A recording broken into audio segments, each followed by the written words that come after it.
Pero aún así yo me ponía en las noches a estudiar porque me sentía que necesitaba saber, que necesitaba ponerme al nivel. ¿Y ese es el quinto restaurante o el sexto? Porque tenemos ya en Puerto Aventuras, Playa del Carmen, Cholula, San Luis y de Texcoco. Wow. Cuando uno piensa en irte a hacer una maestría al extranjero, pues no piensas en Holanda, ¿no? En primer lugar, me fui a Alemania sin saber una palabra de alemán, ¿no? A mí me ha costado mucho trabajo, le he llorado mucho, le he sufrido mucho. Si pudieras verlo hacia atrás, o sea, si yo lo veo hacia atrás, posiblemente yo también hubiera escogido otra maestría. Nos educan a que solamente existen los éxitos, pero en realidad, pues lo que hacen los éxitos son los fracasos, ¿no? Y cómo te recuperas de los fracasos y qué aprendes de los fracasos.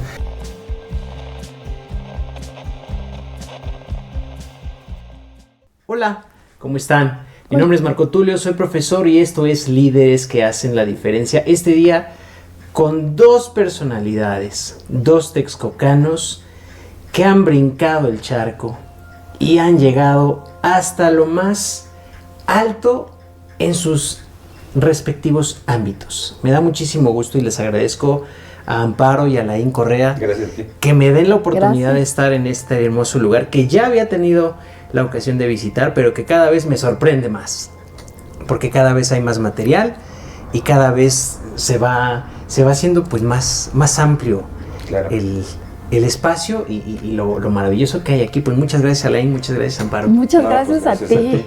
Gracias a ti por la invitación. Pues fíjense que me interesó mucho y le pedí a Mildred que me ayudara a contactarlos. Realmente esa fue la situación, porque creo que hay mucho que rescatar de lo que ustedes han vivido, de lo que hacen actualmente, de en dónde han estado y en dónde están. Y justo es el objetivo de este programa, motivar a las personas pues para que hagan cosas extraordinarias como ustedes lo han hecho y lo seguirán haciendo, porque es clarísimo que son personas inquietas en el sentido de que les gusta hacer más cosas. Alain, si me permites, quisiera empezar con Amparo, en un ejercicio de estricta caballerosidad. Amparo, quisiera preguntarte algunas cosas. ¿Tú eres la más pequeña de tus hermanos? Casi, soy la tercera de 4. Ah, muy bien, sí. Muy bien. Y tú, por ejemplo, ¿dónde fuiste a la primaria?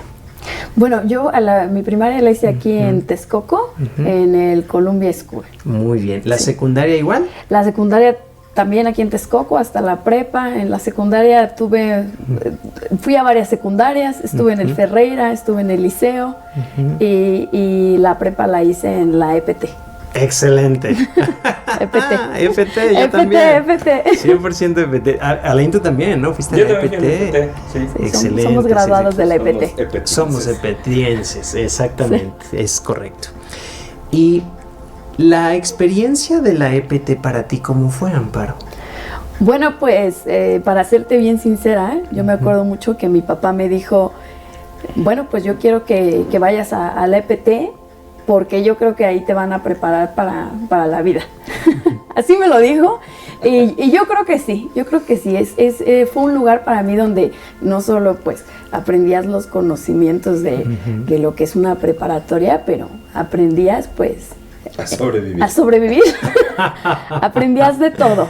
Y sí, o sea, en esos 3 años creces inmensamente de ser un niño a convertirte en un adulto que a la siguiente etapa pues ya se va a ser responsable de sí mismo. Y creo que eso me dio, ¿no? La independencia, mucha experiencia de vida. De vida. De vida.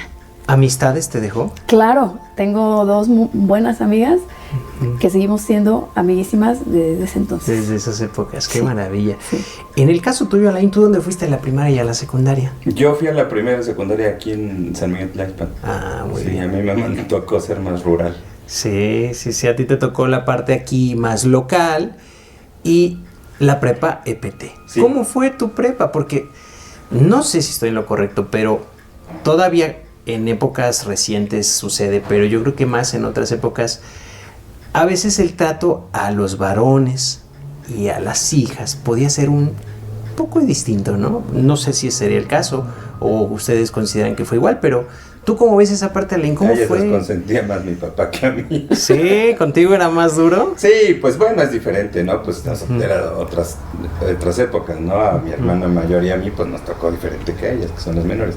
Pero bueno, en la EPT, pues lo mismo que Amparo, o sea, la verdad, pues era un zoológico, pero al final, pues sí aprendí muchas cosas, pero creo que lo que más me llevo, pues es las amistades todavía siguen siendo, o sea, mi mejor amigo, mis mejores amigos, pues los conocí ahí. La verdad es que es raro porque para la mayoría de la gente que no sé de Texcoco, la prepa es como pues un paso y ya no nunca te ves, ¿no? Y a lo mejor tienes mejores amigos pues quizá en la universidad o después. Y otros nos quedamos a lo mejor muy atados a esa época. Y entonces pues yo me sigo llevando muy bien con mis amigos y pues seguimos siendo como muy unidos, sí, claro, desde ese tiempo, ¿no? Oh, qué maravilla. Sí. Fíjense que sí, yo coincido con ustedes. Para mí la prepa fue el momento de donde hice las amistades más perdurables, más fuertes y que hasta el día de hoy continúan. Sí. Pero bueno, yo hasta aquí dejamos la historia texcocana porque después de la prepa ustedes ya se extendieron los rumbos, extendieron las alas y entonces ahora sí dijeron, bueno, zona de Texcoco, San Miguel, Tlaixpan, nos vamos. Amparo, ¿tú hacia dónde emprendiste el camino? Bueno, yo primero hice mi universidad, yo estudié Ingeniería Electrónica en el TEC de Monterrey, Ciudad de México, becada, y después de ahí me fui a Holanda, a la ciudad de Eindhoven, a hacer una maestría también en Ingeniería Electrónica. También me fui becada. La verdad es que cuando uno piensa en irte a hacer una maestría al extranjero, pues no piensas en Holanda, ¿no? Piensas en Francia, piensas en Alemania. Y en realidad en Holanda yo tuve la oportunidad de tener una excelente beca, una beca que me cubría pues todo, ¿no? Básicamente yo no tenía que poner nada y resultó que la universidad pues estaba en el top de universidades de ingeniería electrónica, que la ciudad además tiene todo un ecosistema en esto de electrónica y en específico de la industria de los semiconductores. Y bueno, pues yo ahí caí y ahí fue donde terminé también mi maestría. Ahorita quiero que me platiques más de tu historia holandesa, porque yo las únicas dos cosas de Holanda que conozco es Ana Frank y los helados Holanda. ¿Es nada más? Y nada más. Bueno, hay mucho más. Pero estoy seguro que hay mucho más. Pero espérame, porque hay algo antes. Tú me dijiste así como buena ingeniera, sintetizaste y dijiste, eso es lo que quieres, es la respuesta que te doy. Pero espérame, ¿cómo es que una chica quiere estudiar ingeniería en electrónica? Cuéntame eso. Bueno, pues a mí siempre me gustaron las matemáticas, desde que, muy al principio, yo creo como en la primaria eso no era claro que me gustaban las matemáticas, pero yo creo como por ahí al final de sexto de primaria, que un día, de hecho aquí en San Miguel, yo fui aquí a la biblioteca de San Miguel y había de hecho un ex compañero de aquí de mi hermano, él daba asesorías de matemáticas, yo iba en sexto y después como en primero de secundaria por ahí, y él me acuerdo que me lo explicó un par de veces de una manera tan interesante y de ahí pues yo me enamoré de las matemáticas. Siempre me gustaban mucho las matemáticas, pero más como física, como más en fórmulas, no nada más hacer cuentas, pero sí, o sea, más en fórmulas, aplicación. en aplicarlas, todo eso. Y también siempre me gustó mucho la tecnología. A mí desde que yo tenía 12 años yo decía, yo quiero trabajar con computadoras.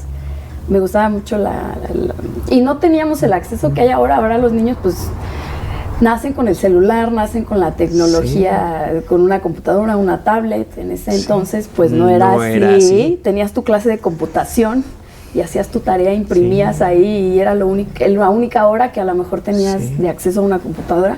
Pero a mí me gustaban mucho las computadoras y siempre dije, yo quiero trabajar con tecnología. Desde chica lo supe y efectivamente es una carrera donde hay muy pocas mujeres. Sí. Y aunque no lo creas, hay incluso menos mujeres en Holanda que aquí. O sea, aquí computación y electrónica tienen chicas, ¿no? Computación especialmente, yo creo que seguramente ya está como 50-50. Y en Holanda son carreras vistas muy masculinas, los trabajos también son extremadamente masculinos y hay muy pocas mujeres, tanto en estudiar como en el ambiente laboral. Wow, pues ahorita entonces ya nos platicarás más, pero Alain, después de la prepa, ¿tú a dónde te fuiste? Bueno, yo tengo una historia mucho más truculenta que la de Amparo, porque yo no tenía claro qué quería hacer, ¿no? Entonces, originalmente yo terminé la prepa, hice mi examen para entrar a la UNAM y pasé mi examen, y dentro de la UNAM hay una carrera muy rara que no está en el tronco común de los exámenes, sino que tienes que hacer otros exámenes, que era, no sé si sigue existiendo, que era ingeniería biomédica.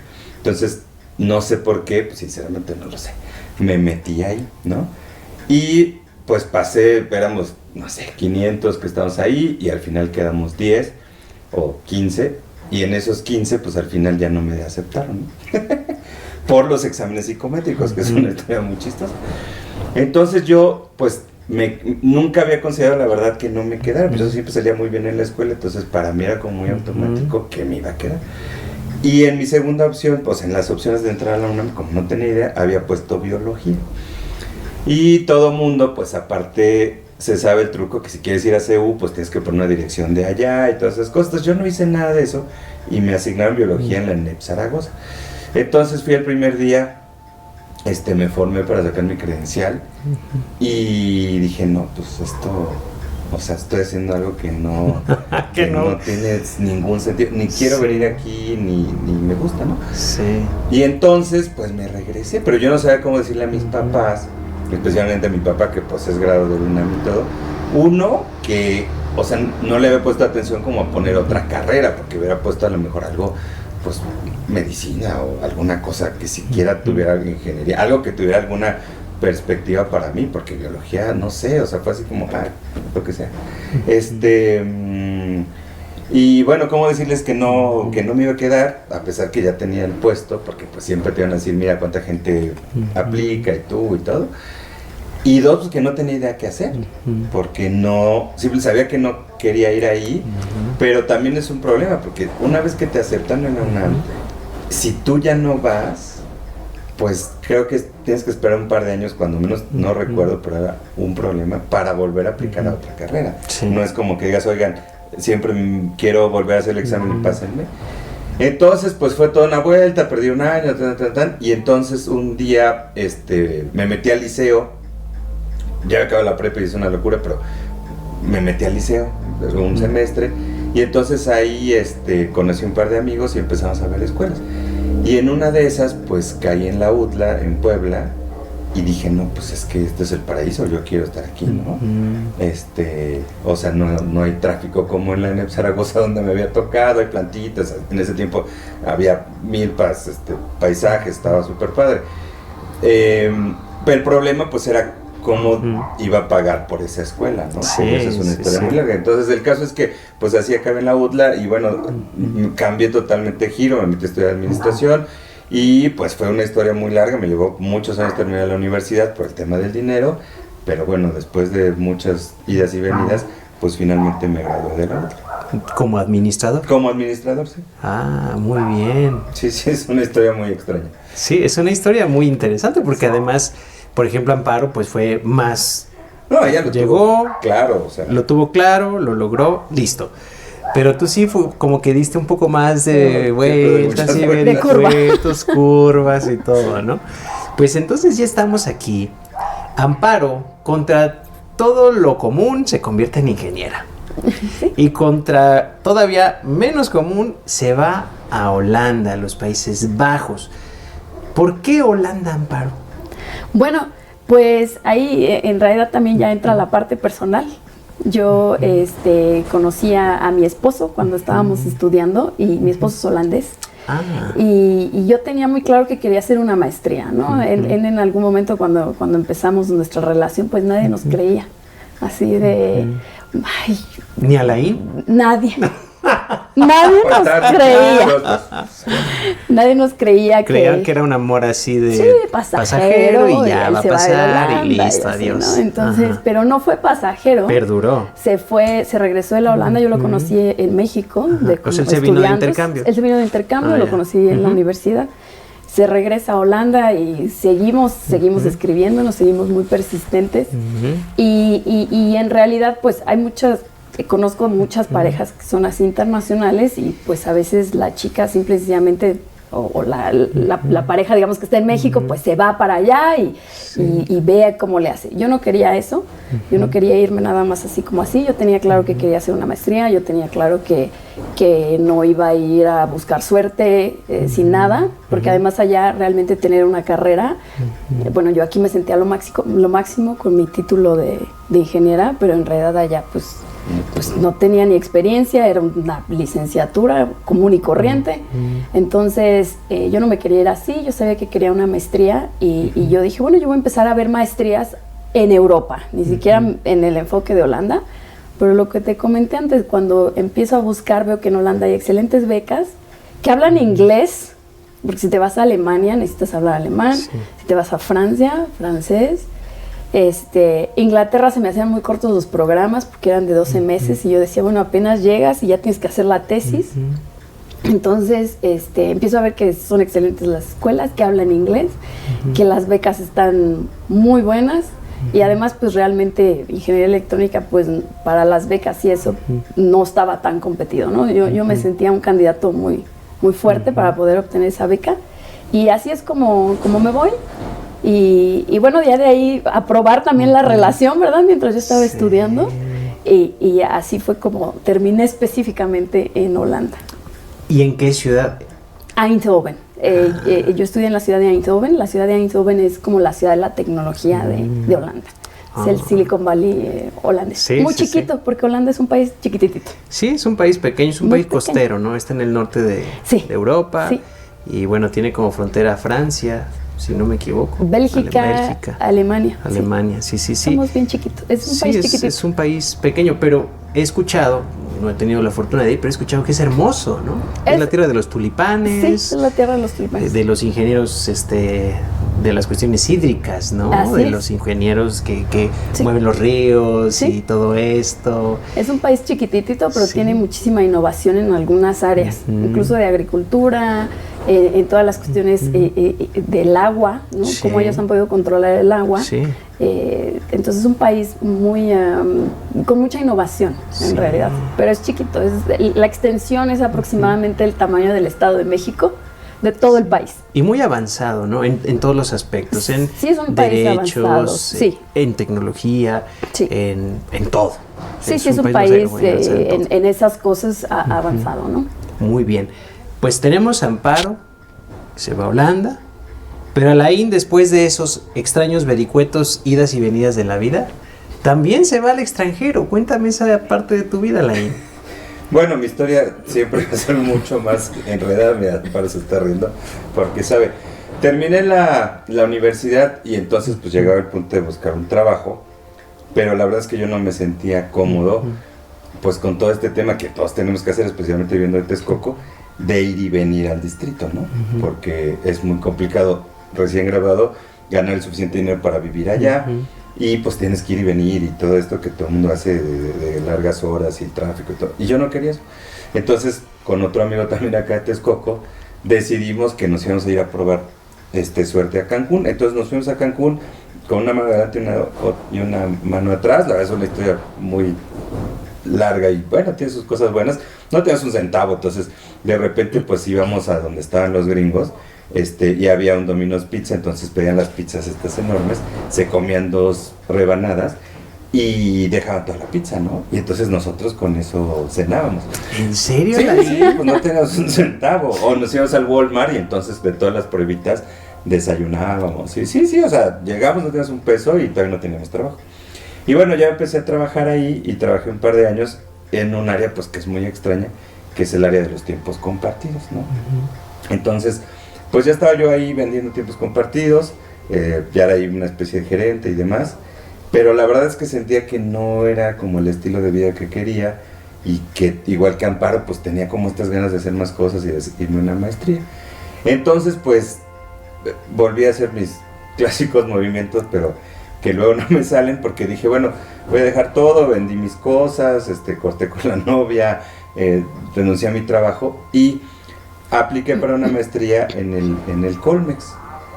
Y pues fue un poco la repetición de lo que ya les dije, porque pues igual pasé el examen, fui al propedéutico, quedamos bien poquitos y en la última ronda me sacaron. Yo creo que sí, mira, al final de cuentas, uno cuando es muy joven no lo entiende, sí. Pero yo soy muy rebelde y entonces creo que al final de cuentas, pues sí tenían razón, tanto la primera vez que me quitaron de biomédica como en esta que me sacaron de la maestría del Colmex, porque yo no iba a aguantar estas instituciones que son muy buenas y todo, pero son que muy cuadradas, muy cuadradas, burocráticas, que se trata de ver sí. con quién es tu maestro, quién te protege y cómo subes y a quién depende, cuánto subes y qué becas te consiguen, depende a quién conoces, ¿no? Sí. Entonces, pues al final como que tenían razón, pero bueno, yo ya había dejado toda mi vida y no tenía que hacer, o sea, hacia dónde iba. Entonces, mi camino era regresarme a mi trabajo, pero pues era muy complicado porque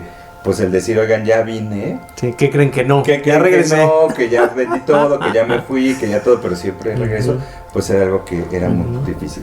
Buscar un trabajo acá, pues realmente no era lo que quería, porque además mi experiencia de esos 2 o 3 años que había tenido, pues era algo que obviamente por este lado no existe, ¿no? Entonces, como que no valía para nada.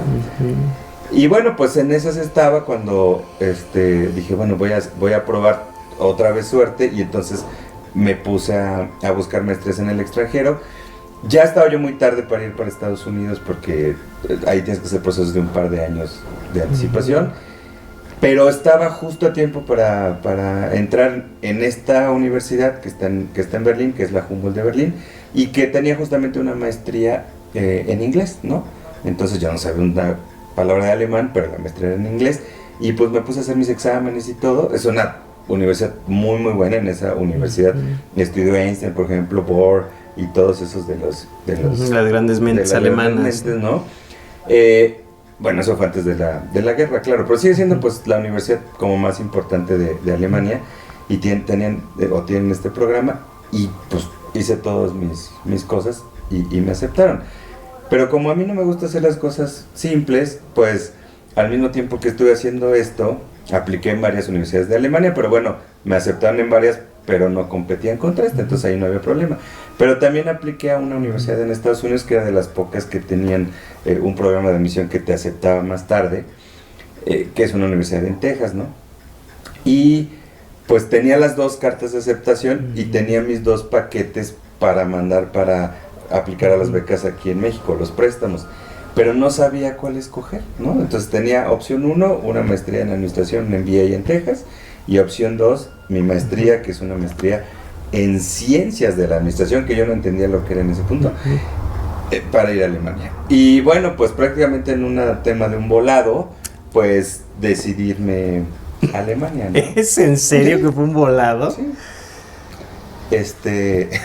Me arrepentí de eso mucho tiempo, porque yo no entendía a lo que iba. Me fue muy bien en los exámenes y todo, y entonces me aceptaron, pero yo no entendía a lo que iba. Entonces mi maestría era una maestría en ciencias de la administración, que es muy diferente a una maestría en administración. Entonces yo tendría que haber tenido un nivel de matemáticas y todo como el de Amparo, y yo no lo tenía, porque yo había estudiado administración. Entonces yo tenía un programa dual que era maestría en ciencias de la administración y economía. Entonces llevaba un programa de economía que era muy complicado, y el de ciencias de la administración, que era igual de complicado.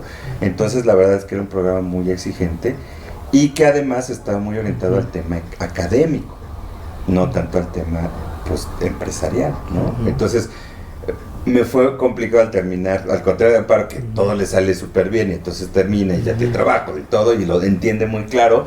Pues yo cuando terminé, pues yo no quería ser doctor en economía, ni quería ser profesor, pero pues ya me había chutado ese programa tan difícil, ¿no? Pero bueno, pues así es como acabé. Pero eso mismo sí también me pasó un poco. O sea, yo no era que yo quisiera literal ser doctora, pero pensaba, bueno, pues a lo mejor si me gusta hacer un doctorado, pues puede ser. Pero no me imaginaba lo heavy, ¿no? O sea, lo pesado que son estas maestrías teóricamente.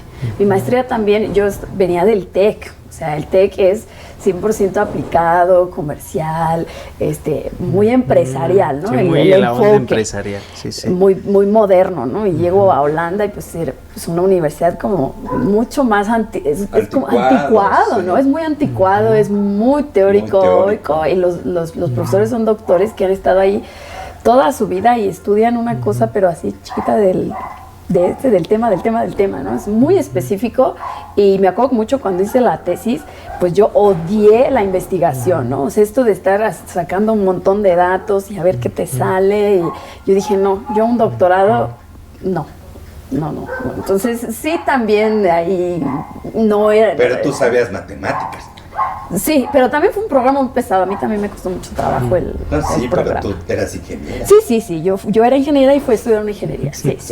Sí, de hecho, cuando llegué, un amigo que sigue siendo mi amigo, me dijo, oye, ven. Me dijo, ¿qué haces aquí? Y yo, ¿cómo que? Dice, tú no eres ingeniero, ¿no? No. ¿Matemático? No. ¿Tú estudiaste administración? No. Sí. ¿Y qué haces aquí? Y yo, ¿cómo? ¿Por qué? Me dijo, es que no sabes lo que estás mucha haciendo. Teoría. Y era muy, muy difícil, ¿no? Porque los niveles de matemáticas y todo, pues eran, para la maestría en economía y lo demás, pues era muy, muy, muy complicado. Sí. Qué barbaridad. Pero no lo investigué Pero yo creo que también es bien difícil cuando eres joven entender, o sea, si pudieras verlo hacia atrás, o sea, si yo lo veo hacia atrás, posiblemente yo también hubiera escogido otra maestría, porque no conoces todo el espectro que eres y de lo que te va a gustar y cómo te vas tú a evolucionar como profesional. Cuando eres muy joven, incluso cuando sales de la prepa y escoges una carrera, pues eres otra persona, ¿no? Sí. Y todo es nada más lo que te imaginas. Y después, por ejemplo, la maestría, pues todavía realmente éramos profesionales muy jóvenes. Sí, entonces sí, era no lo entiendes. que te imaginas, que yo me imaginaba también cosas muy diferentes, ¿no? Y como fantasías al final también un poco, ¿no? De juventud profesional. Y ya después, ya que vas viendo tu caminito, dices, bueno, si otra vez escogiera, posiblemente no escogería eso. Oye, Amparo, ¿y cómo fue la llegada de una mexicana a un país nuevo, a un país, pues que muchas personas hablan inglés, pero no es el idioma oficial tal cual, ellos hablan holandés? Claro. ¿Cómo fue la llegada de una mexicana, texcocana, EPT? ¿Cómo fue la llegada a un país totalmente nuevo, a otro continente? ¿Cómo fue la vida, el choque cultural? Nosotros incluso acostumbrados, pues, por ejemplo, a los espacios, ¿no? Tenemos la ventaja de todavía, pues, tener ciertos espacios relativamente medianos o incluso grandes. Y yo supongo que llegaste a la realidad europea, que todo es pequeño, todo es muy medido. Sí. ¿Cómo fue eso? Fíjate que yo tengo una historia con Holanda en dos partes. Yo primero fui a estudiar y después, de hecho, yo me regresé a México durante 7 años. Y después volví a regresar a Holanda hace 5. Entonces, esas dos partes de Holanda pues han sido, Amparo, en etapas muy diferentes. Pero a mí realmente adaptarme, a yo poder vivir allá, adaptarme a la cultura, pues me ha costado más de una década. Pues yo lo he sufrido mucho. Habrá mexicanos que te dicen, ay no, yo llegué y ya me adapté a la semana. En 2 días. Yo no soy de eso. A mí me ha costado mucho trabajo, le he llorado mucho, le he sufrido mucho. Y sobre todo esa primera parte, como tú dices, porque ya en la segunda parte pues ya tenía yo un trayecto recorrido también de estar con mi esposo, de muchas cosas, entonces ya entendía mucho más. Uno también va cambiando, vas entrando a otras etapas. Pero esa primera parte, pues sí fue dura. Muy dura. Es un choque cultural muy grande, desde cosas muy chiquitas como que llegas y todo está cerrado y oscuro a las 6 de la tarde.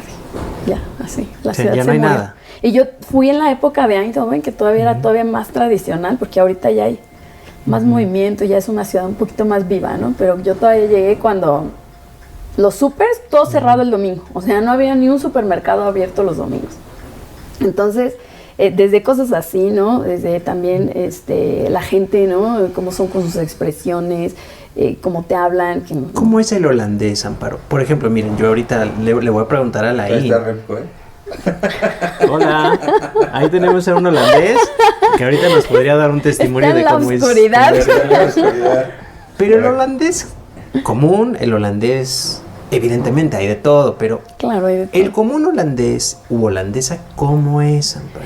Yo creo que a mí me gusta mucho resumirlo con una frase. Ellos tienen un dicho que dice, si lo haces normal, ya es lo suficientemente loco.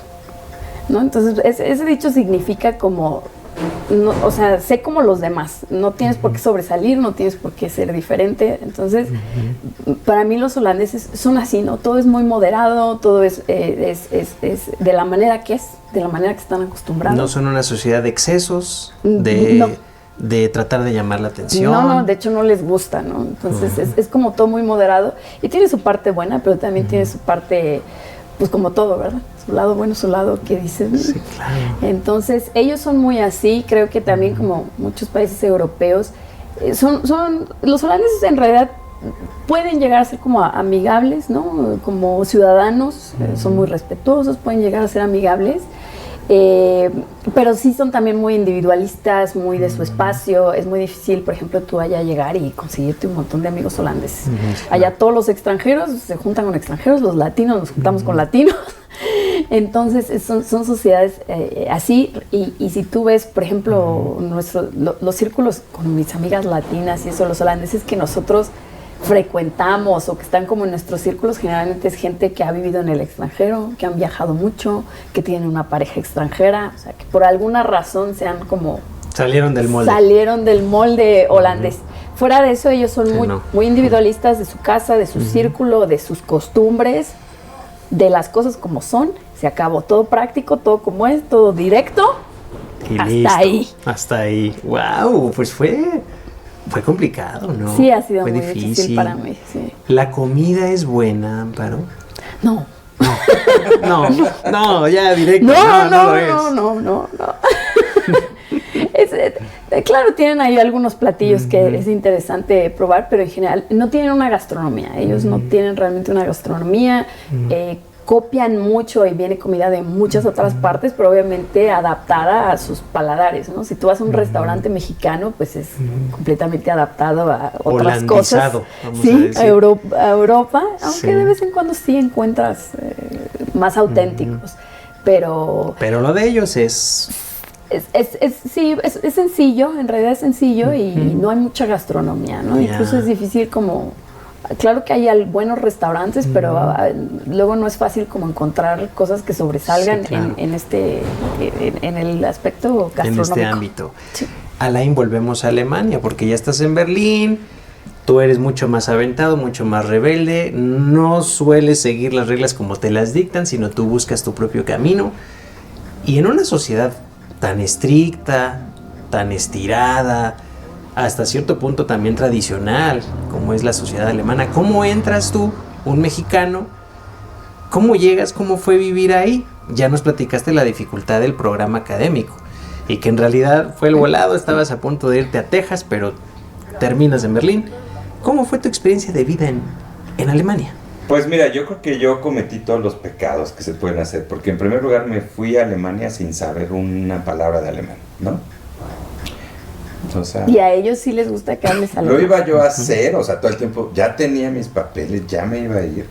Todavía me regresé a trabajar unos meses a Cancún para ganar dinero y poderme pagar.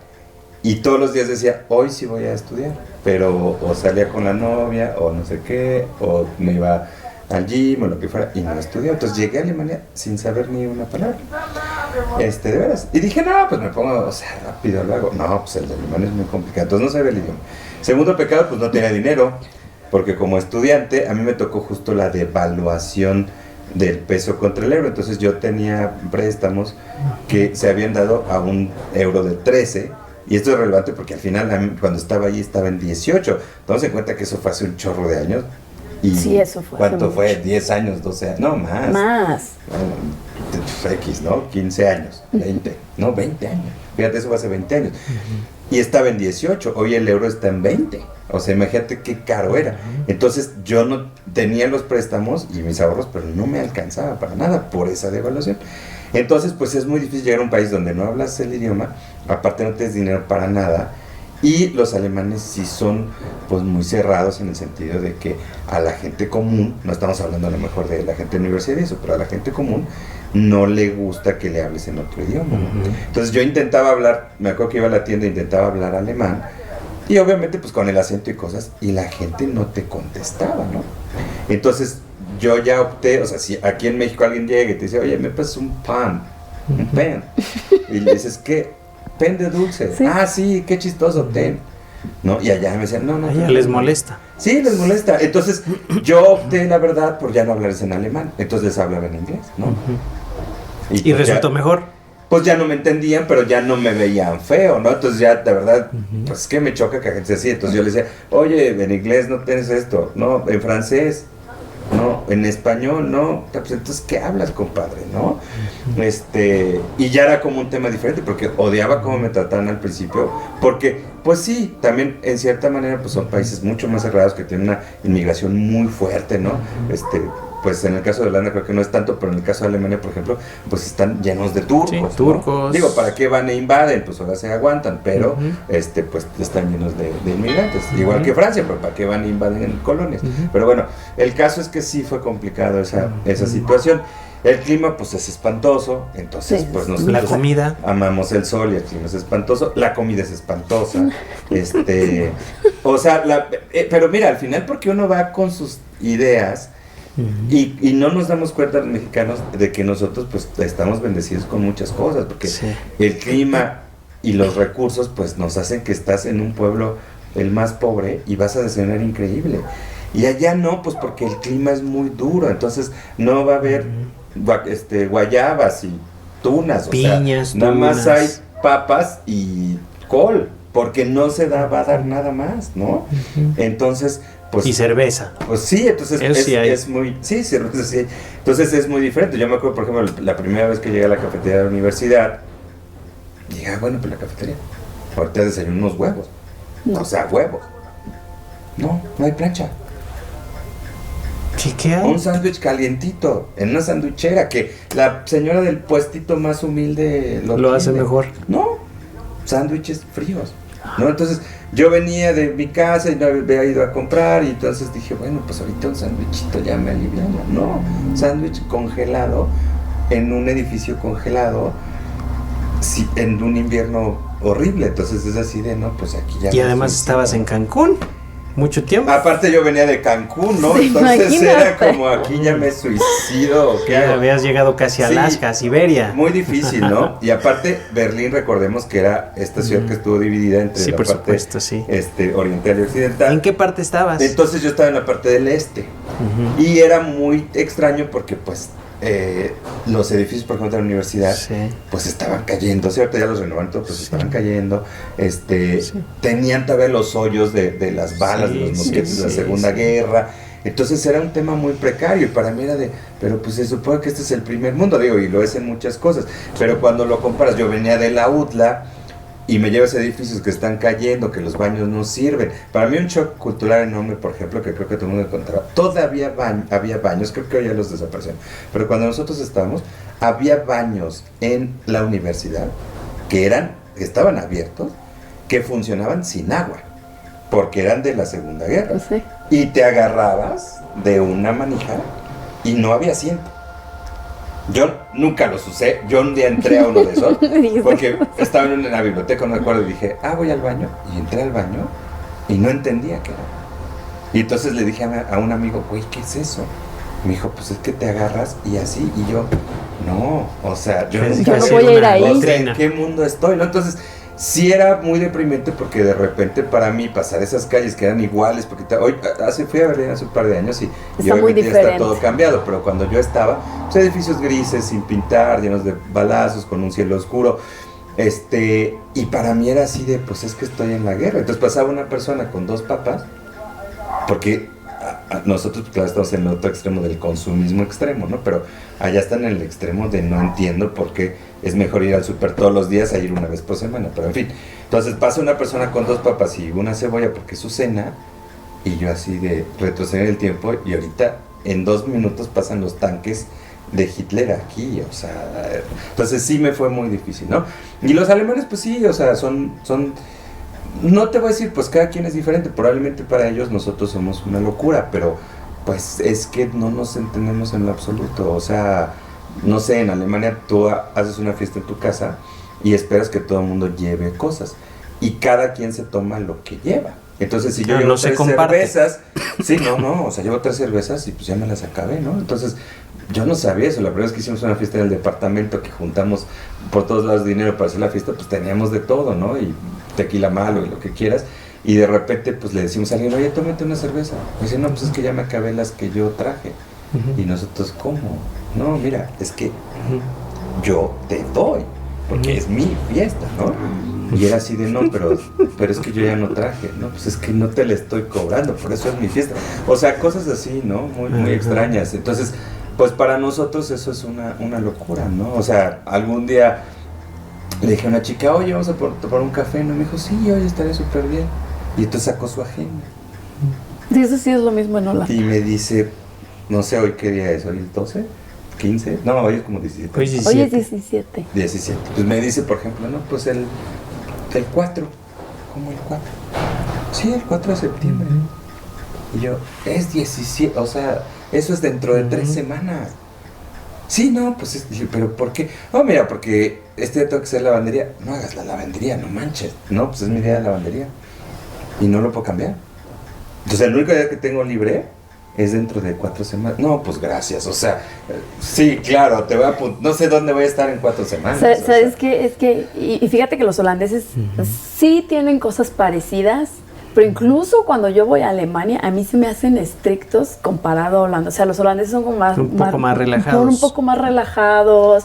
A los alemanes se les hacen así como que son muy, pues más de invitar, más de disfrutar cosas, más relajados. Sí son europeos, nórdicos, lo que quieras, pero incluso yo lo noto cuando vamos a Alemania y regreso a Holanda y es así de... Es más relajado aquí. Sí, y te puedo contar 1000 historias realmente. Creo que lo que es muy interesante es que todos los países tienen sus virtudes y sus defectos, ¿no? Entonces, de repente, yo veo mucha gente que idealiza demasiado Estados Unidos, Alemania, todo, y pues no, o sea, al final de cuentas, pues tiene sus ventajas, pero también tiene muchísimas desventajas. O sea, por ejemplo, el servicio al cliente en Alemania es terrible, el cliente no existe, el cliente es una basura. Yo te diría que en casi en toda Europa es malo. En casi toda Europa el servicio al cliente es muy malo. O sea, los meseros te tratan espantoso, o sea, no se digan en Alemania. Y ¿sabes qué? O sea, todo lo que contaba de la comida, es que para nosotros la gastronomía y la comida es muy importante. Sí, es muy importante. Es muy importante. O sea, yo voy a un viaje y lo que voy a buscar va a ser en qué restaurante voy a comer. ¿Qué voy a comer? ¿Qué voy a probar? buscar, qué voy a probar, qué voy a tomar.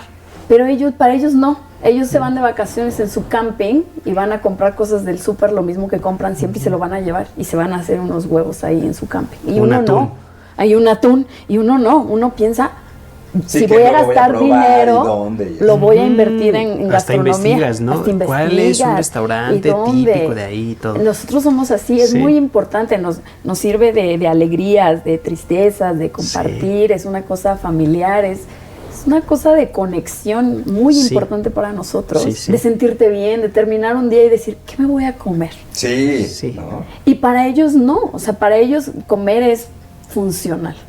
Y para uno como mexicano, si te gusta aparte mucho la comida, lo cual sí es mi caso, y yo soy bien texcocana, a mí me gustan los tlacoyos con arroz y los nopales. El pollito con mole. Y el pollito con mole, la verdad, llegar a un país así, sí te llena de tristeza en ese aspecto.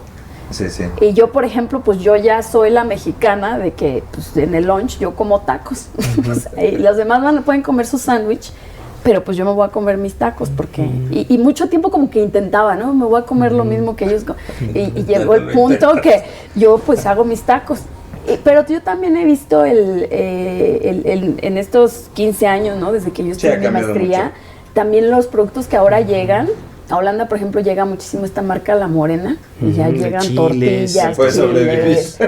Lo básico, llegan tortillas, llegan frijoles, salsa de enchiladas, hasta salsa verde. No, pues ya, totopos, o sea, me hago chilaquiles. Pues ya más o menos. Pero fíjate, pues resumiendo la experiencia, pues sí, para mí fue muy difícil.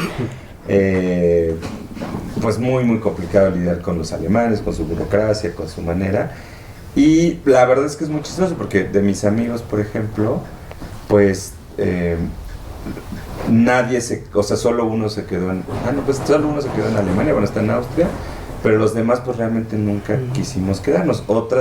Muchos de mi maestría, la gran mayoría, sí se quedaron en Alemania pues para continuar con los trabajos, pero para mí no, pues yo sí contaba los días que me faltaban, porque extrañaba demasiado el clima, la comida, todo. Entonces, yo también, de hecho, la primera vez terminé regresando. Pues ya, sí. Hubo momentos que tú, Amparo, dijiste, ya, adiós, me voy, sí, y yo no me quise quédense quedar con su país y su maestría y ya, y nos vemos. Yo también soy rebelde. Entonces, pues la típica, precisamente todos terminan su maestría y o te ibas a un doctorado o pues te conseguías un trabajo.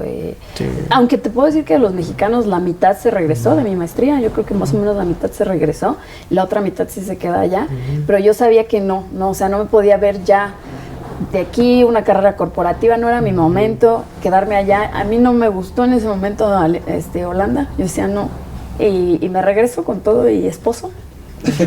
Oye, ¿y tu esposo quiso regresar? Sí, él se quiso venir y nos regresamos, estuvimos aquí durante 7 años. Yo creo que así de decidida te vio, ¿no? Dijo, esta se va a ir, pues yo dije, me voy, o adiós. Yo ya estoy en la puerta, ¿quieres venir? así arrancó. Más o menos. Y tú, Alain, igual tuviste momentos de decir, estoy a nada de largarme de este lugar e irme otra vez a mi país. Sí, o sea, especialmente al inicio, porque pues entré a una carrera que no era la mía, estaba muy atrasado, era muy difícil, no tenía dinero, el clima era horrible, la comida espantosa, no había ni unos huevitos para desayunar. Sí, para consolarte. Entonces sí era muy complicado, ¿no? Entonces, claro, al final pues no tenía otra opción más que aguantarme y terminarla. Entonces, pues bueno, había que apretarse y tratar de terminar, ¿no? Y pues también otra situación pues era el dinero, porque no tenía dinero y la maestría era muy exigente, entonces era muy complicado para nosotros realmente el buscar un trabajo, de que mucha gente lo hace cuando está estudiando otras cosas, pues de ir y de meserear y todo, pero para mí era muy complicado porque la maestría era muy, muy exigente, o sea, si era una maestría de tiempo completo, no era como, ay, le echo un ratito, o sea, era muy... Tenías muy que dedicarte al 100% a estudiar, porque... Sí, muy complicada, entonces pues sí era todo un tema, ¿no? Oigan, pues fíjense que esas historias europeas están muy padres, porque efectivamente, Alain, creo que diste en el clavo, mucha gente idealiza. Y creen que tan pronto pongas un pie en Europa, tu vida va a ser maravillosa y vas a ser la bomba latina y entonces va a decir, oh, mexicano, No, la fiesta no. y no, o sea, No. la realidad es que no es así. Se sufre, se tienen experiencias malas. Yo creo que incluso, pues, no faltarán personas que no nos quieran, cuestiones de racismo. Claro. De todo, ¿no? Finalmente uno ve, estoy seguro, de todo. Pero logran el objetivo con esa tenacidad y eso pues también es algo de admirarse, porque quizás muchos tirarían la toalla y dirían, México lindo y querido, voy de vuelta y adiós, ¿no? Pero ustedes superan todas esas dificultades, logran el objetivo, terminan la maestría en Alemania y en Holanda. Y entonces a partir de aquí empieza otra historia nueva, porque ahora ya como posgraduados de maestrías internacionales, yo creo que también eso pues pesa y ayuda, ¿no? Aquí en el país. Y por ejemplo, Amparo, tengo el dato de que tú hoy en día estás participando en un consorcio tecnológico europeo muy importante. Cuéntame, ¿qué haces ahí y cómo llegas ahí? Sí, mira, pues te cuento, cuando me regreso a Holanda, yo estuve aquí, como te dije, hice la maestría, luego me regresé. Aquí en México yo tuve mi empresa y después finalmente también por razones personales de nuestra familia y en ese momento también yo estando casada con un holandés, decidimos regresar a Holanda y yo no sabía qué hacer en Holanda, porque yo llegué, me sentía en ceros. Cuando tú tienes tu empresa, un día eres el director, ¿no? Te sientes lo máximo con un cliente y el siguiente día estás limpiando la oficina. Eso es ser emprendedor. Pero no tienes ninguna especialidad, mucho menos para lo que exige el mercado holandés, que es tan especializado. Yo buscaba vacantes y decía, pues no sé nada de esto, no sé nada. Me sentía muy insegura, es la verdad. Entonces, de repente caigo ahí en un puesto de project management, manejo de proyectos, igual en lo que siempre he hecho en la industria del software.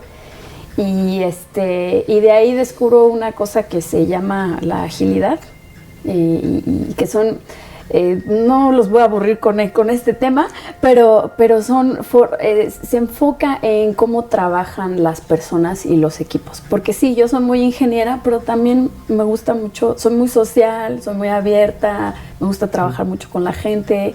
Entonces descubro que hay esa parte, ¿no? Que yo puedo trabajar con tecnología, pero al final con la gente. Entonces, en esta carrera de la agilidad tú trabajas con los equipos y te encargas de que los equipos se vuelvan de alto rendimiento, te encargas de que todo se vuelva muy eficiente, es parte procesos, parte trabajar mucho de liderazgo con las personas y también parte operativo, ¿no? También te encargas a veces que las cosas salgan a tiempo, que las personas tengan los recursos con los que tienen que lograr algo en el trabajo. Entonces yo me topo con eso. Pero la verdad es que yo estaba en ceros. Te estoy hablando que yo llegaba al trabajo y escuchaba a mis compañeros y decían cosas y yo decía, no, es que yo no sé nada de esto de la agilidad. ¿Cómo le voy a hacer? Pues yo me ponía a estudiar, me hice muchas certificaciones, me ponía a estudiar en las noches. Ahora lo veo atrás y digo, pues tenía muchas ganas de salir adelante, porque pues yo tenía un bebé y aún así, aún con el bebé y pues estás muy cansado cuando eres papá joven y trabajar. Los primeros años de los hijos son duros. Son duros, pero aún así yo me ponía en las noches a estudiar porque me sentía que necesitaba saber, que necesitaba ponerme al nivel. Entonces empiezo a estudiar y de repente pues me doy cuenta que ya estudié más que los demás, que ya sabía más que compañeros que a lo mejor tenían 8 años, 9 años trabajando en eso, que a lo mejor yo ya podía participar en las conversaciones cuando a lo mejor yo tenía 2 años en eso. Y que ya les podía decir, pero ¿por qué dices eso? Pero pasó esto en esta empresa y esto. Entonces me empiezo a posicionar como una especialista. Yo he sido muy rebelde también para los trabajos. He brincado, he estado en todo, he estado en empresas muy pequeñas, startups, innovadoras. He trabajado con la Universidad allá de Eindhoven, he trabajado con empresas un poco más grandes. Y ahorita actualmente me encuentro en una empresa que se llama ACML. Y ACML dice, mi empresa dice que es la empresa más importante de tecnología de la que nunca has escuchado hablar. Porque lo que nosotros hacemos son las máquinas que producen los chips. Es decir, todos los aparatos que tenemos aquí ahorita, los teléfonos, la cámara, tiene un procesador y nuestras máquinas hacen los procesadores. Wow. Entonces nuestros clientes son Intel, todas las empresas que hacen, AMD, Intel, todas las empresas que hacen los microprocesadores.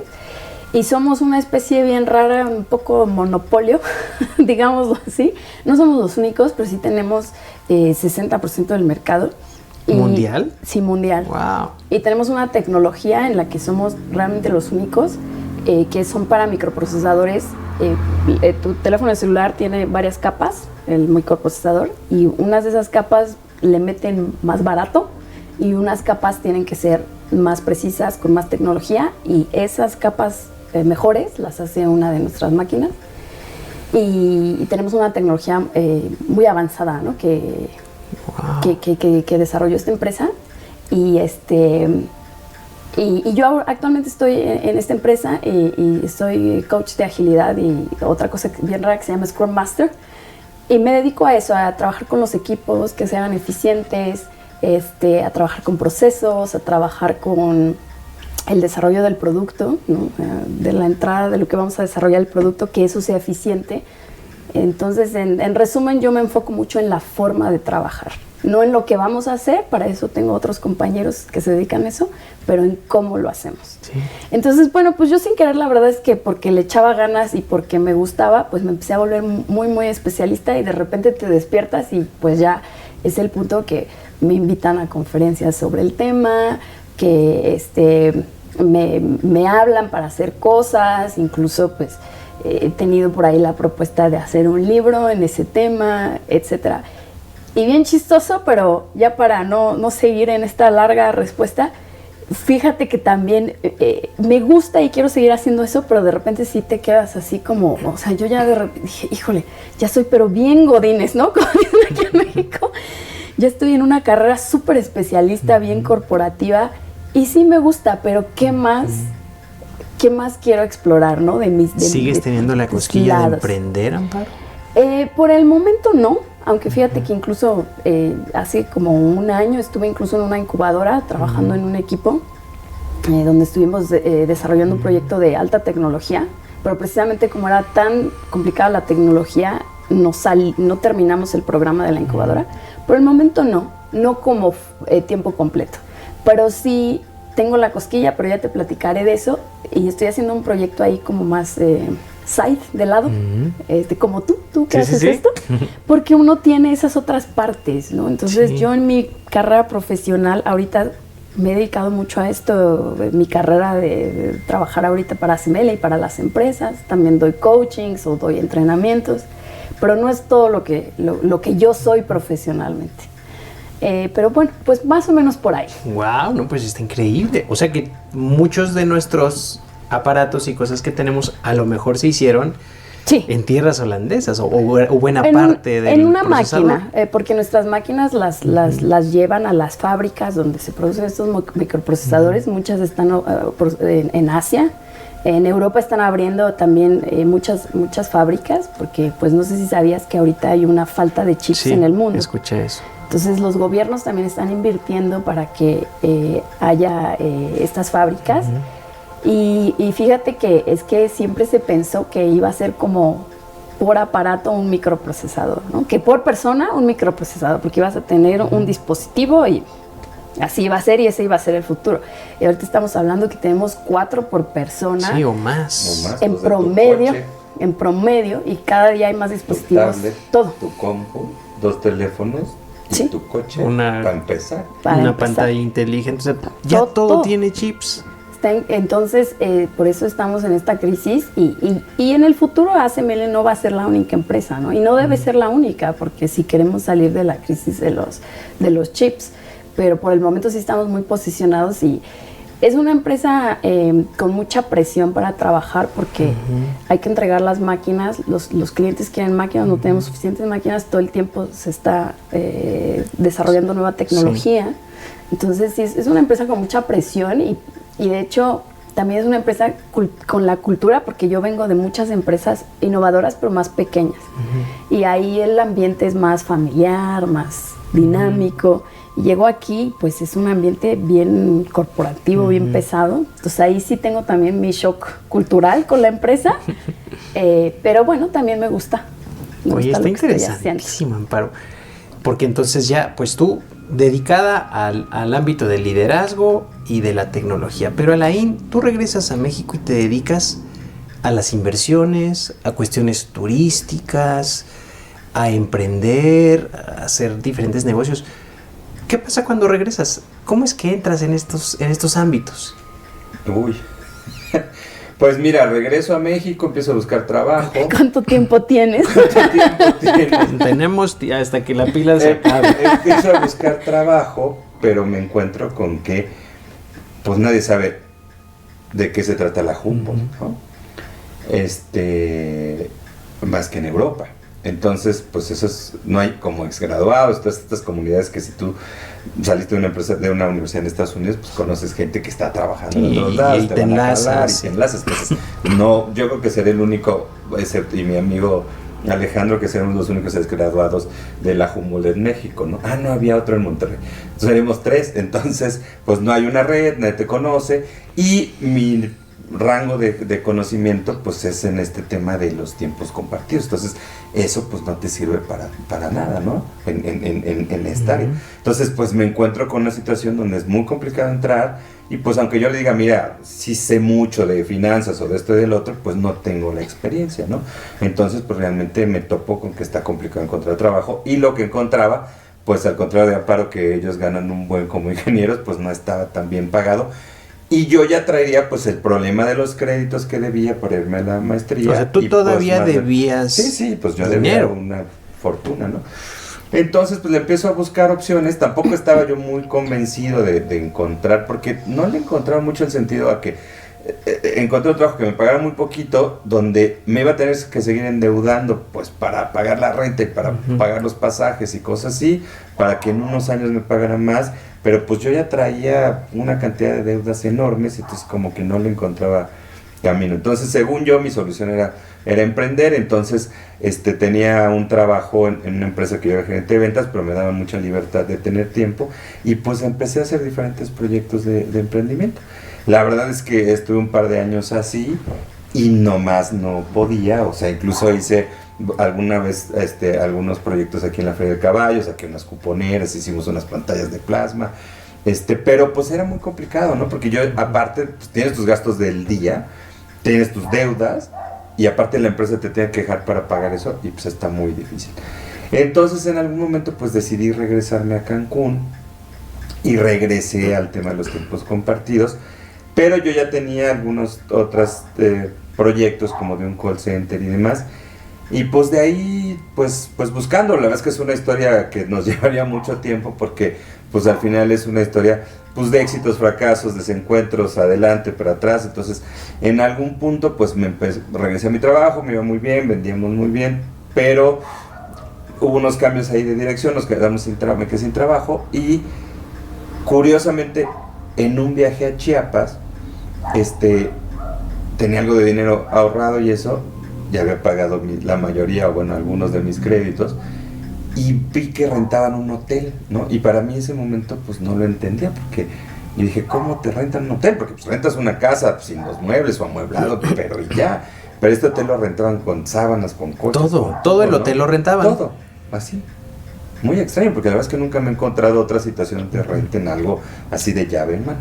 Y entonces dije, pues lo rento, ¿no? Ya para ese tiempo yo había tenido una tienda de ropa, y entonces me dio el banco un crédito, pues porque tenía o algo de movimiento en la tienda. Y entonces con ese crédito, pues di el depósito y la primera renta del hotel, y me quedé nuevamente sin un centavo, ¿no? Y entonces con eso pues empecé el hotel de Chiapas, ¿no? Oye, Aline, pero es que además fue como un salto hacia el vacío, porque sí, no sabías si te iba a ir bien, tal vez lo rentaban porque no era redituable, o sea... Pues es que los emprendedores, sí, así, emprendedores son sí, fues a aventarte al riesgo, y a ver qué ¿no? pasa. Sí, ¿no? Es un nivel de riesgo altísimo, ¿no? Sí, los emprendedores estos así son. Sí, ¿no? Y entonces, bueno, ahí empecé también con mi socia, y pues sí, era muy complicado, porque pues íbamos muy bien, habíamos abierto un par de meses, y vino la fiebre porcina, ¿cómo se llama? La influenza porcina. La influenza, ¿no? influenza. Ajá, la influenza. La del 2009, La del 2008, por ahí. 2009. Ajá, sí, entonces, pues imagínate, se acaba todo, ¿no? Sí. Y pues las rentas, las cosas, o sea, fue muy, muy complicado manejar eso. Y bueno, se empezó a recuperar un poquito, pero sí fue una situación, ese año fue muy, muy, muy complicado. O sea, pues sí, obviamente me acabé mi dinero, no teníamos ya para nada. Y en eso empezamos a trabajar con otro proyecto en otra área que no tenía que ver con los hoteles, sino más en el tema de consultorías de tiempo compartido. Entonces, la verdad es que, pues básicamente por muy buena suerte y por haber presentado un buen proyecto, nos quedamos con un proyecto muy, muy grande de una cadena española que nos subcontrata a nosotros, a la empresa, para ser los que llevan todo el tema del tiempo compartido, desde la gente que te invita, que te acompaña, que te vende, el de reservaciones, ¿no? Y entonces ese proyecto lo empezamos en 2009. Y bueno, pues de ahí se vino una serie de proyectos, tanto con esa empresa, abrimos más hoteles en diferentes partes de México, San Miguel, San Cristóbal, Cholula, San Luis Potosí, Ciudad de México. Y pues hice un montón de cosas. Con Amparo empezamos a hacer algunas cosas de software en su momento, entonces yo también continué haciendo proyectos de software. Y bueno, sí, entre todo eso pues nos desviamos a algunos proyectos muy de locos. En su momento con ella también tuvimos una empresa de redes sociales, que esas son las cosas buenas, porque también entre esas otras, por ahí abrí un bar en algún momento, el restaurante de Texcoco. O sea, una cantidad de proyectos muy, muy locos, porque ya me estoy calmando, yo estoy en tratamiento, pero porque yo soy hay un término que es emprendedor serial, y entonces la verdad es que, o sea, lo que a mí me gusta pues es hacer cosas, ¿no? Y sinceramente estoy en otra etapa de tratar de cancelar muchos proyectos y enfocarnos solamente en los proyectos pues más benéficos o más grandes, porque de repente pues tenía abierta 20 cosas, ¿no? Y nosotros pues en la empresa llegamos a tener cerca de 500 empleados antes de la pandemia. Pues tengo operaciones en Jamaica, en Dominicana, en Ibiza, incluso estuvimos haciendo proyectos en Ibiza, me fui a vivir por allá un tiempo. Abrimos empresa en España para eso de Ibiza, tenemos empresa en Estados Unidos porque tenemos otros proyectos y pues así, o sea, un montón de cosas, básicamente pues dirigido a tema de hoteles aquí, hoteles, llegué a tener incluso hoteles en Dominicana que ya no están, pero hoteles, este tema de las consultorías de tiempo compartido, y tenemos una agencia de viajes que bueno, es un esquema ahí medio interesante, pero ya no voy a ahondar porque es muy largo de explicar. Entonces tenemos una agencia de viajes y pues ahora aquí en Texcoco, por ejemplo, pues está el restaurante que es Chewafle, y ese es el quinto restaurante o el sexto, porque tenemos ya en Puerto Aventuras, Playa del Carmen, Cholula, San Luis y de Texcoco. Wow. Y esta semana estamos abriendo en San Cristóbal de las Casas, porque ese restaurante va de la mano de los hoteles. Y bueno, un par de proyectitos más que siguen funcionando por ahí, pero pues bueno, también algo de bienes raíces, que es una parte nueva que estamos empezando a la venta de bienes raíces. Entonces aseguramos un par de proyectos en Campeche y en Yucatán, para que nosotros seamos la empresa que se encarga se llama Master Broker, que es la que coordina todo para pasárselos a los agentes inmobiliarios y de ahí dedicarse a vender, ¿no? Y bueno, un par de proyectos más que tenemos ahí sobre la mesa.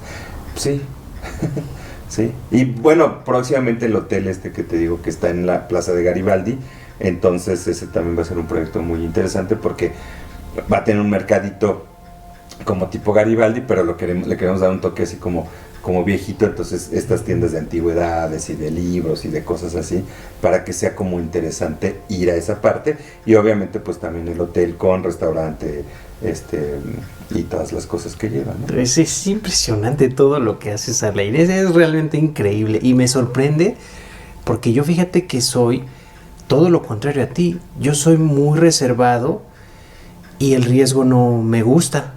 O sea, yo digo, no, a mí el riesgo no me gusta.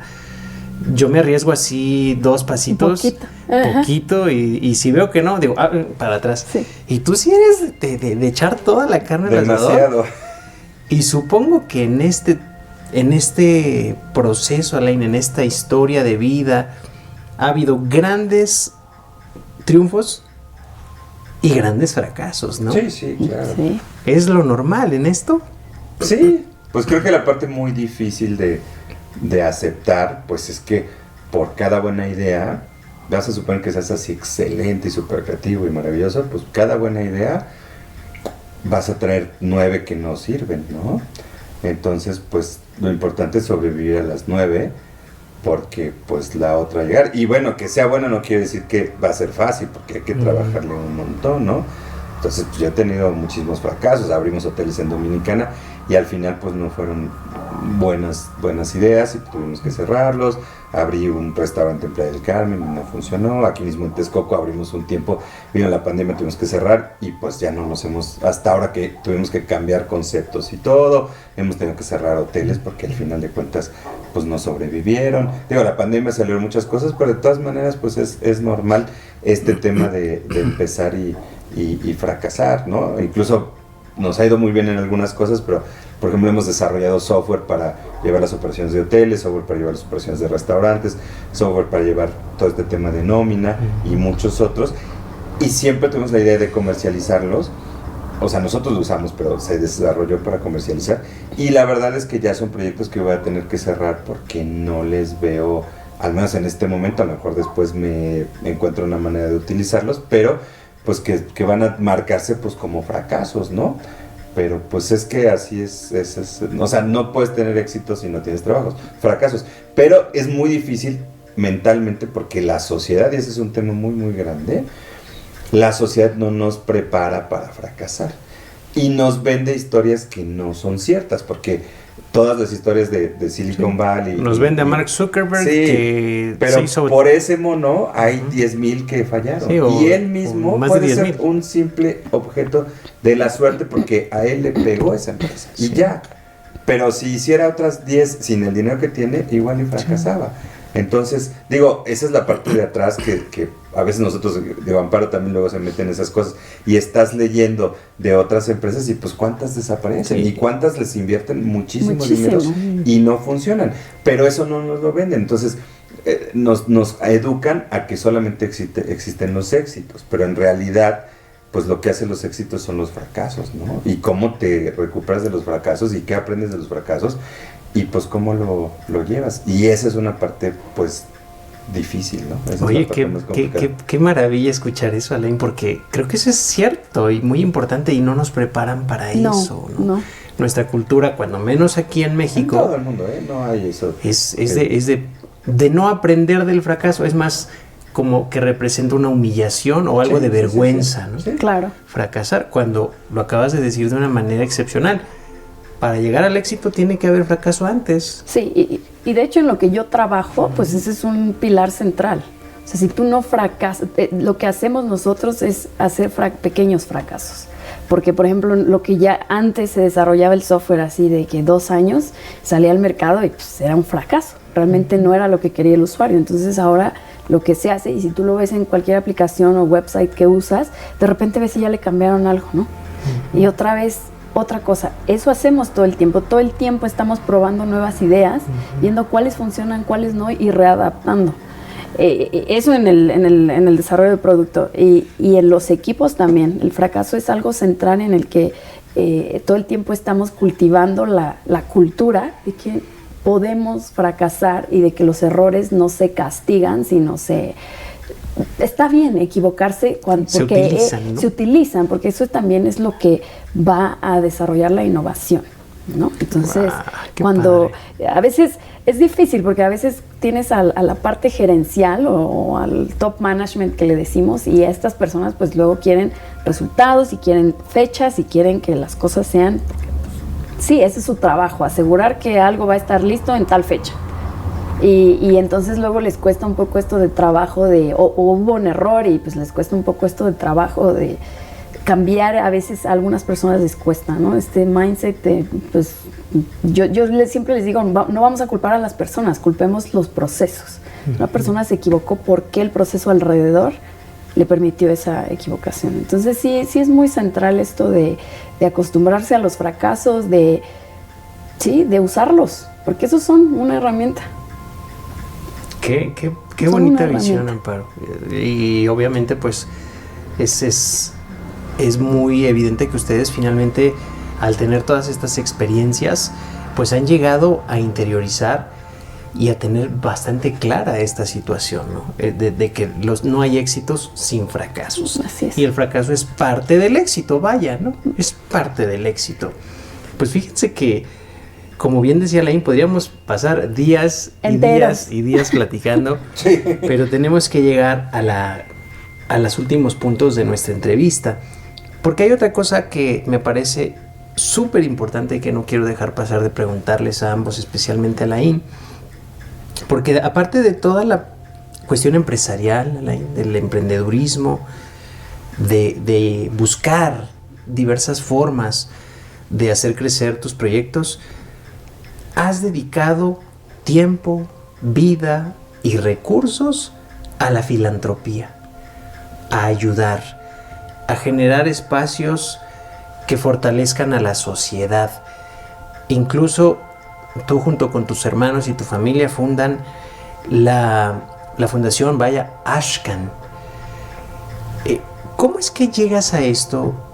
Y a lo mejor, ¿cómo es que tú decides, junto con tu familia, insisto, que es importante crear algo para la sociedad? Algo que tal vez no te reditúa económicamente, porque incluso pues le tienes que invertir. No, hay que ponerle dinero. Pero, ¿cómo es que llegas a esta idea de decir, pues también voy a ser un filántropo y voy a ayudar? ¿Cómo es eso? Mira, en economía en algún momento, ahora lo han refutado, pero existía una teoría que usaron en Nueva York, de que Nueva York en los 80s tuvo una ola criminal muy fuerte.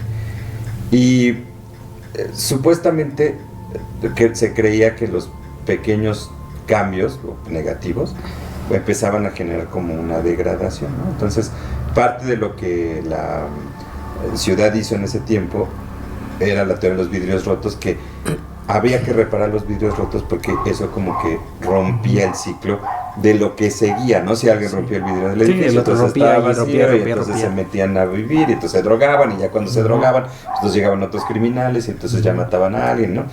Bueno, entonces yo la verdad es que así como amo a México, pues también obviamente me queda claro pues todas las deficiencias que hay, y pues todos los huecos que nos faltan por cubrir, y a veces muchas pues inacciones que existen de del gobierno de México. No estoy hablando de este sexenio sino del gobierno.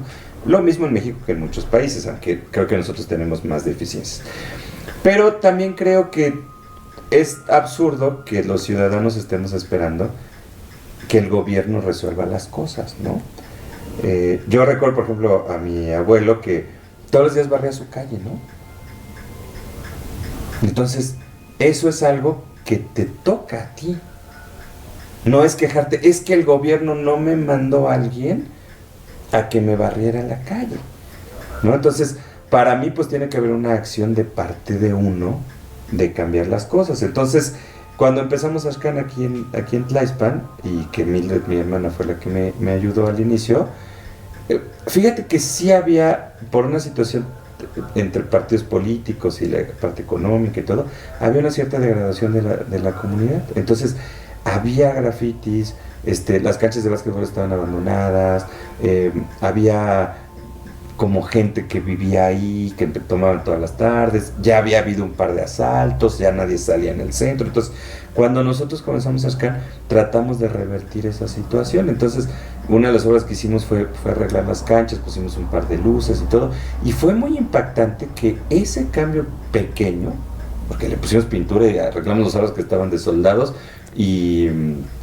ya, y pusimos luces, eso hizo que la gente saliera, ¿no? Y entonces ya veías a los papás jóvenes ahí jugando basquetbol con su carrito, con el bebé. Entonces las familias salieron, la gente valiosa se fue, y en general fíjate que logramos un cambio total en el pueblo, porque hacíamos campañas de limpieza, y me acuerdo que la gente le reclamaba a Mildred, porque decía, oye, ¿por qué me vienes a barrer mi calle? Pues bárralo usted. Pues sí, es que yo ya lo voy a barrer. Entonces era un tema de que ya voy a barrer la calle porque no quiero que me la vengas a barrer, ¿no? Entonces sí se logró un cambio en ese sentido. Entonces para mí pues era como un compromiso pues de generar un cambio, también obviamente de apoyar en el tema de la educación. Yo fui a la primaria aquí, a la secundaria aquí, entonces sé lo que son las carencias, porque pues ir a escuela pública pues es muy diferente, y pues te das cuenta que por mucho que los maestros quieran, pues tienes un salón de 40 niños que tienen obviamente muchas deficiencias, ¿no? Entonces, pues nosotros hemos tratado a lo largo de este tiempo, pues generar esos cambios, crear una cierta sensación de comunidad, que también es importante.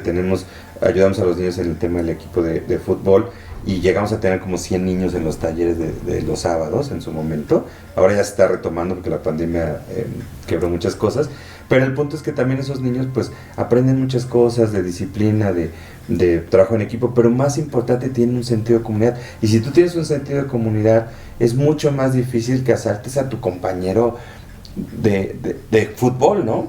O que asaltes a la tía de tu compañero de fútbol, ¿no? Esa es la gran diferencia entre las ciudades, digamos, en su momento, Chalco, Tijuana, etcétera, donde no hay un capital social porque nadie se conoce, a los lugares donde la gente se conoce. Entonces, esto que nosotros hacemos, pues es tratar de generar un cambio en ese sentido.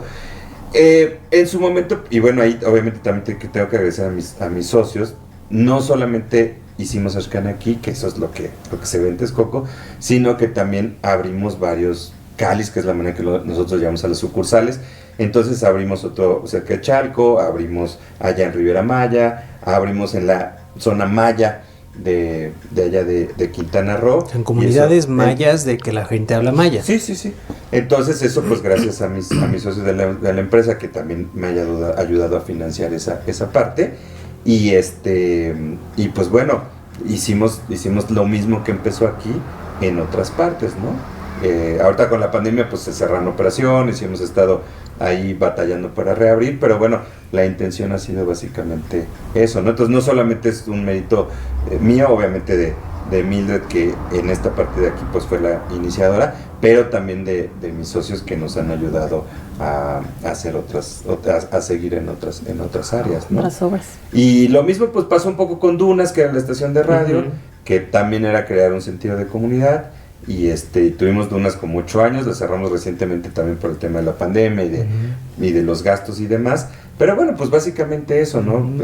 También es parte de la misma filosofía, que creo que al final de cuentas es muy importante que la gente entienda que también el cambio está en uno, o sea, porque si no tienes dinero para ir al gimnasio, pues tu vecino, puedes hacer un grupo con tu vecina y haces zumba en su sala, o sea, ¿no? Y si necesitas más dinero para comer, pues te haces un jardín con huertas en tu casa, lo que antes se hacía, todo el mundo tenía nopales de cerca y eso era una cerca que a la vez te daba de comer, ¿no? Pero hoy estamos tan lejos que quieres estar enfrente de la televisión o de tu tablet y te quejas, pues es que no tengo para comer porque el gobierno no me trae aquí a la puerta mi comida, ¿no? Entonces, pues bueno, Dunas era también un proyecto como para hacer este acercamiento, pues de una persona normal a un público normal, pero pues a través de todas estas cosas, consejos, de muchas cosas. Sí, conozco Dunas. Me tocó 2 veces que me entrevistaran yo a ser entrevistado en Dunas. Ah, pues mira. Entonces, pues Con eso. Mildred. Sí. Y bueno, ya no sé qué otra pregunta tengas, pero te quiero contar una anécdota que es muy chistosa. Cuéntala. Y que va muy de acuerdo con tu programa que está dirigido aquí a Texcoco. En algún momento hicimos una inauguración de un hotel en San Miguel de Allende y llamamos a la prensa porque pues había que promover el hotel y todo. Entonces me entrevistaron a mí y a mi socia que se llama Maru y estábamos ahí contando cómo el hotel y todo, ¿no? Y entonces pues en ese tiempo era una empresa pues como muy grandota y yo tenía mucha gente a mi cargo y pues era su jefe y entonces pues era así el jefe, ¿no? Entonces hicimos una sala de prensa y había como 30 reporteros y estaban pues todos mis colaboradores y demás. Y entonces se para un reportero y dice, ¿te puedo hacer una pregunta? Le digo, sí, claro. Oye, ¿tú eres de Texcoco? Sí. Ah, bueno, es que yo conozco Texcoco. ¿Cómo puedes tener un hotel, pero si tú vienes de Texcoco, ¿no? Y entonces, pues, una de mis colaboradores de hotel, así como que se queda le quito el micrófono, ok, yo no, pues, le digo, no, es que no entiendo tu pregunta. Uh-huh. Sí, es que yo conozco a Texcoco y entonces tú tienes un hotel. Yo sí. Pero, o sea, al final, todo lo que quería decir era, ¿cómo es posible que siendo de Texcoco tengas un hotel, ¿no? Y al final de 7 vueltas lo dijo. Y todos mis colaboradores así de, ¿cómo le preguntas eso al jefe, no? Y yo muerto de risa porque al final de cuentas, pues era así de, pues le digo, pues no sé qué quieres que te diga, pues uno... Ah, porque yo le contesté, no, pues mira, pues empecé así, hice esto y todo. Y me volví a preguntar lo mismo, ¿no? Entonces dije, pues es que no sé qué quieres. Pero al final no era como una pregunta, era como una sorpresa de decir, pues como si eres de Texcoco puedes conseguir cosas, ¿no? La moraleja creo que a veces pues los límites nos los ponemos nosotros. Yo creo que en Texcoco tenemos algo que a veces no apreciamos lo suficiente, que sean 2 cosas, hablando de de capital social, pues que realmente somos una comunidad muy unida, que realmente somos una comunidad en promedio mucho más culta, mucho mejor educada que muchos otros lados, y que realmente deberíamos confiar más en nosotros para hacer buenos proyectos que vayan más allá de todo lo que siempre nos gusta, que es hacer restaurantes. Entonces que vaya más allá porque realmente existe pues el talento, ¿no? Como esta cosa que haces tú y yo, que lo viví con los locutores de Duna, de gente muy muy talentosa para hacer radionovelas, para hacer programas de música, para hacer muchas cosas, y creo que eso es algo que tenemos que confiar más para que los reporteros no nos pregunten ¿por qué si eres de Texcoco puedes hacer algo? ¿A ti no te han preguntado algo así? No. Qué cosa, ¿no? Amparo, para finalizar, ¿tú qué le dirías a la comunidad que nos observa, a las personas que van a ver este testimonio finalmente de vida? Porque yo les agradezco que me han permitido saber ciertas cosas que pues tal vez uno no va por la vida contándole a cualquiera, ¿no? ¿Cuál sería para una texcocana exitosa que hoy en día va y dirige equipos de personas europeas en Europa, en Holanda? ¿Tú qué le dirías a las personas que nos ven? ¿Qué consejo tú les podrías dar, Amparo? Bueno, yo les diría, y sobre todo se los quiero decir a las mujeres, porque ser mujer es en la actualidad todavía más difícil. La verdad es que uno a veces quisiera no verlo así. La verdad es que durante muchísimo tiempo yo no lo sentía así, hasta que ya llegas ahí y te empiezas realmente a dar cuenta que es más difícil para ti por ser mujer. O sea, y sí, es más difícil posicionarse, es más difícil que te respeten como jefe, es más difícil tener un equilibrio con tu familia, si es que tienes hijos, si es que tienes esposo, irte a trabajar, es más difícil ser ambicioso porque te van a ver como a un hombre que es ambicioso, pues es el jefazo, y así es una mujer que es ambiciosa, se descuida a sus hijos, descuida a su esposo. Es socialmente muy pesado ser mujer, tener ambiciones, trabajar. Entonces yo les diría que no se... que realmente se avienten. Hay que ser aventado, hay que ser rebelde, y que las mujeres siempre nos sentimos como más inseguras, somos más cuidadosas. Los hombres que son sobre todo como muy potentes o muy fuertes, ¿no? En su personalidad, en los trabajos o en la vida profesional, y siempre una se siente así como un poquito más abajo, ¿no? Cuando te enfrentas con un hombre así, y no, que se sientan seguras, que se sientan lo que son, poderosas, que tenemos otro estilo de liderazgo. Muchas ocasiones hablamos diferente, también en muchas ocasiones, ¿verdad? Hay mujeres también de todo, pero digamos, sin querer generalizar, pero sí tenemos nuestras diferencias de género, pero que no las sientan como una limitante. Al contrario, todo lo que nosotras somos también puede usarse a nuestro favor, y sí es difícil, pero que hay que ser rebelde, y que no se encajonen en decir, bueno, es que ya me dediqué a mi casa y a mi esposo. Nunca es tarde para volver a empezar. Y lo mismo, ¿no? Como dice Alain, no por que digas vengo de tal lugar o vivo aquí, no. Me costó mucho trabajo en mi vida profesional, ¿no? Ser lo que soy hoy y tener esa seguridad de llegar, como tú dices, a un lugar con hombres de...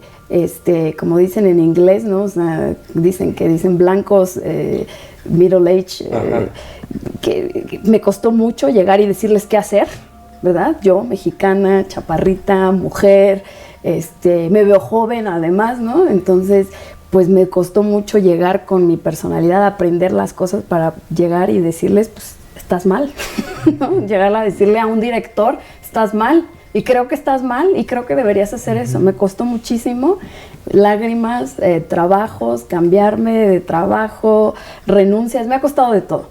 Pero se puede, y pues suena cliché, pero hay que creer en uno mismo y tener esa fuerza y decir, así como cuando te vas a aventar al agua, pues me aviento. Eso. Mi mensaje es más para las mujeres, pero espero que esté bien. No, yo creo que está magnífico, Amparo, y un maravilloso mensaje. Y Alain, ¿quisieras cerrar con algún comentario para quienes nos ven? Pues un poco lo mismo que dice Amparo, ¿no? Que hay que crear. Digo, el mundo actual tiene muchas cosas malas, pero creo que también tiene el beneficio de que puedes hacer muchas cosas que antes no eran rentables o no podías pensar que funcionaran, y hoy sí. O sea, puedes tener un negocio de ropa usada, puedes hacer jabones, o sea, las cosas han cambiado en ese sentido, ¿no? Entonces que hay que crear, que hay que aventarse. Yo al final de cuentas creo que Texcoco tiene todo el potencial para ser un Valle de Guadalupe, por ejemplo. Nada más que pues hay que concentrarse. La cultura también, que somos un lugar muy cultural por gente como tú que hace estas cosas, y muchos amigos que tenemos y que hacen muchas cosas de cultura. La cultura también puede ser una generadora de turismo, generadora de recursos. Entonces, pues que se vale ir pensando en generar festivales, así como hay ciudades que hacen su festival de jazz. Cancún hacía mucho tiempo un festival de jazz que dejó de hacer, y por aquí por allá hay festivales. Pues hacer festivales, hacer cosas que realmente pues puedan promover a Texcoco como un destino, y que puedan también pues hacer que estas creaciones culturales pues tengan un mejor valor y una mayor proyección. Entonces creo que básicamente es eso, ¿no? Creer y tratar de pues intentar probar. A lo mejor muchas veces se va uno a equivocar, y en hacer cosas nuevas, ¿no? Sí. Qué maravilla. Creo que ha sido una lección de vida para todos los que los hemos escuchado. Muchísimas gracias, Amparo. Muchísimas gracias, Gracias a Alain. ti. Gracias Les a ti. agradezco la oportunidad Gracias a de ti. darme este rato para platicar. Y yo estoy seguro que muchas personas que nos van a hacer el favor de ver esto se van a sentir muy motivadas y se van a sentir muy identificadas. Y yo estoy segurísimo que a veces ni siquiera calculamos qué tanto escuchar algo así puede impulsarnos o sacarnos de un mal momento que estemos viviendo, o superar alguna dificultad. Han sido, pues yo creo que siempre, pero en estos tiempos nos han tocado cosas difíciles a todos. Y yo pienso que justo esta es la idea de este programa, ¿no? Platicar con personas que tienen mucho que decir y tienen mucho que compartir. Y yo nuevamente de verdad les agradezco mucho permitirme estar aquí en esta hermosa biblioteca, en este hermoso lugar. Y pues amigos, creo que una conversación magnífica con dos personas increíbles que fueron Amparo y Alain Correa Flores. Muchísimas gracias y nos vemos en la siguiente. Gracias, hasta luego. Hasta luego.